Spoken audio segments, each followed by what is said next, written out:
छठ को लेकर traffic police ने अपनी तैयारी पूरी कर ली गई है और इस बार छठ पर्व में घाटों तक जो है वो छठ व्रती की गाड़ी जाएगी और इसको लेकर छठ व्रती को किसी प्रकार की दिक्कत न हो, इसको लेकर ट्रैफिक व्यवस्था जो है वो ट्रैफिक एसपी ने कहा कि समुचित रूप से लगाई गई है और साथ ही साथ 500 अतिरिक्त पुलिस बल की मांग की गई है, जिसमें 300 पुलिस बल जो है अभी जो है ट्रैफिक को मिल चुका है। और साथ ही साथ आपको बता दें कि पटना के कई रूटों पर जो है गाड़ियों का परिचालन जो है पूर्णतः बंद रहेगा। जैसा कि बात लिया जाए अशोक राज पथ, अटल पथ, जेपी गंगा पथ और जेपी सेतु पे जो है गाड़ी जो है वो बिल्कुल नहीं चलेगी। और इसके अलावा जो है छठ व्रती जो है अन्य रास्तों से जो है छठ घाट तक जो है वो जा सकते हैं। क्या कुछ कह रहे हैं पटना के ट्रैफिक एसपी, पहले आपको वो सुनवाते हैं। देखिए, आज प्रेस कॉन्फ्रेंस बुलाई गई है क्योंकि अभी छठ का जो त्यौहार है वो काफ़ी नज़दीक है। उसी को मद्देनजर रखते हुए, क्योंकि पटना के जितने भी घाट एरिया हैं वहाँ पे काफ़ी भारी मात्रा में श्रद्धालुओं की भीड़ इकट्ठा होती है, उसी को मद्देनजर रखते हुए तथा उनकी सुविधा के लिए ट्रैफिक पुलिस के द्वारा एक ट्रैफिक प्लान जारी किया जा रहा है, जिसको 4 भागों में हमने मुख्य रूप से डिवाइड किया है। तो पहला पार्ट जो आपका है वो है अशोक राजपथ पे। तो ये आपके माध्यम से हम सबको सूचित करना चाहेंगे कि अशोक राजपथ पर जितने भी एंट्री पॉइंट हैं वो सब बंद रहेंगे।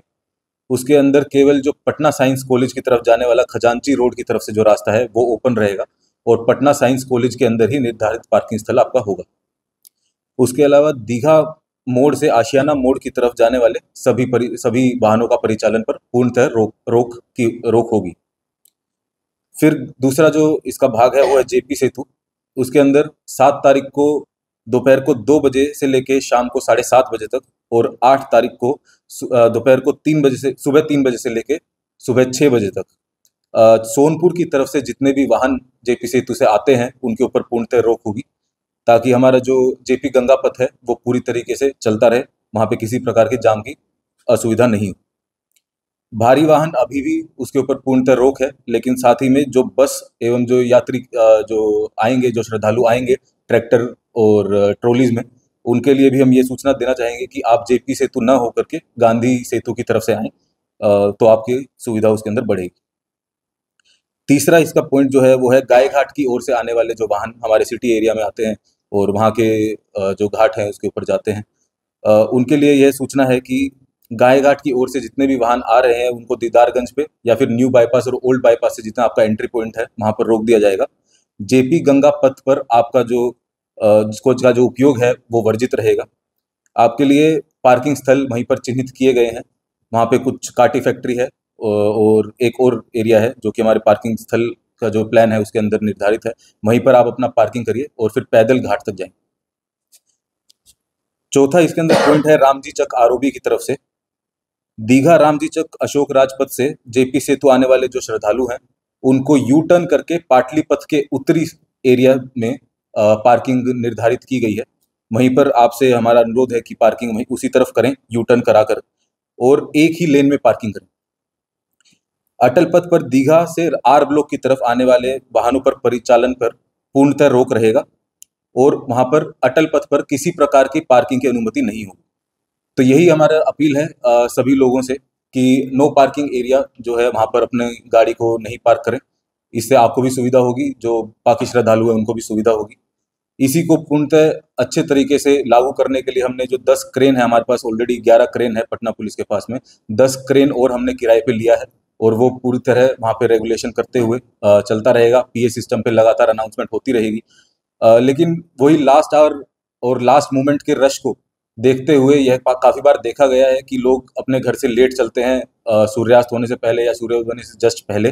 तो यही अनुरोध हमारा कॉमन पब्लिक से है कि आप अपने घर से थोड़ा जल्दी चलिए, ताकि आप सही जगह पे सुरक्षित तरीके से अपने परिवार वालों को उतार सके, अपनी गाड़ी को अच्छे से पार्क कर सके और फिर पैदल घाट पे जाकर के त्योहार का लुत्फ उठा सके।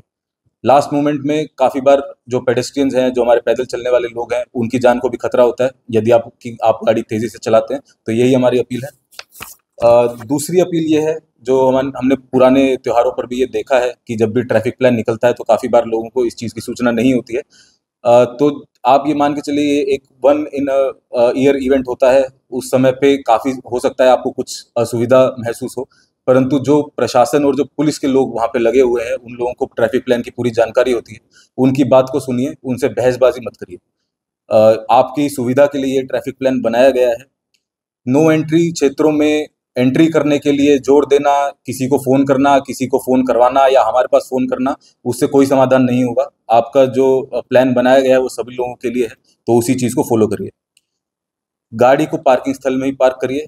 यदि नो पार्किंग एरिया में गाड़ी मिलेगी तो उसे टो कर लिया जाएगा। उसके बाद आपके घर परिवार वालों को असुविधा होगी। और लास्ट मोमेंट का अपना रश मत करिए, यही अपील हमारी सभी लोगों से। वहाँ पे जो शॉपकीपर्स हैं, जो दुकानें हैं, उन लोगों की गाड़ियों के लिए आने के लिए अनुमति है। जो कंस्ट्रक्शन साइट है, वहाँ पे जो आपका डबल डेकर ब्रिज चल रहा है, उस कंस्ट्रक्शन साइट की कंपनी से भी हमारी बात हुई है। उन्होंने ऑलरेडी वहाँ पे बैरिकेडिंग करके पार्किंग की व्यवस्था बनाई है, लेकिन वो लिमिटेड है।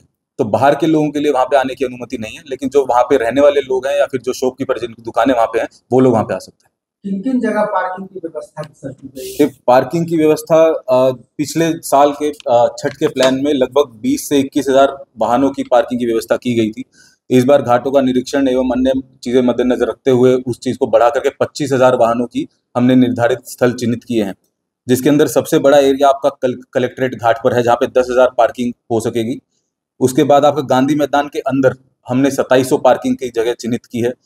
जितनी नगर सेवा की जो बसेस चलती है उनके लिए भी गेट नंबर 10 से एंट्री होकर के वो सिर्फ यहीं तक आ पाएंगी, कारगिल चौक तक नहीं जाएंगी।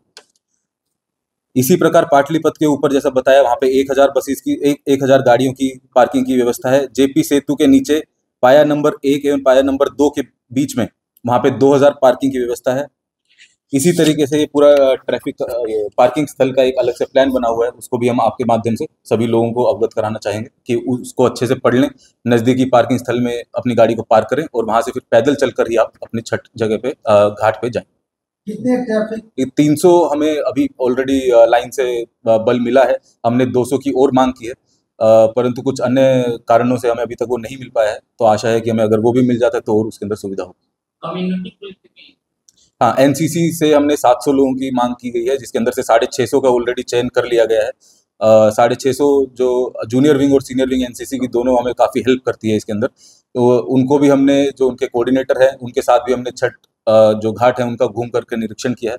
तो आपने बिल्कुल सुना कि ट्रैफिक प्लान जो है बिल्कुल तैयार कर लिया गया है और ट्रैफिक एसपी ने साफ तौर पे कहा है कि इसका खास ख्याल रखा जाएगा कि छठ व्रती को किसी प्रकार की दिक्कत न हो, चूँकि कई जिलों से जो छठ करने के लिए लोग जो हैं राजधानी पटना आते हैं, तो इसको देखते हुए जो है ट्रैफिक प्लान जो है वो तैयार किया गया है। खबरों के लिए देखते रहिए न्यूज़ बाइस्कोप में। चंदन तिवारी, पटना। मैं सौरभ झा, CDP गुरु और डायरेक्टर TCH एडुसर, पूरे बिहार वासियों एवं समस्त देशवासियों को TCH परिवार की ओर से दीपावली एवं छठ महापर्व की हार्दिक शुभकामनाएं देता हूं। साथ ही साथ ये संदेश देना चाहता हूं कि इस त्यौहार आप अपने घर परिवार के साथ मनाएं और एक उत्साह के साथ मनाएं, और भगवान से ये मेरी प्रार्थना होगी कि आने वाले वर्षों में आपकी सभी मनोकामनाएं पूर्ण हो। इसी के साथ एक बार और दिवाली एवं छठ पर्व की हार्दिक शुभकामनाएं।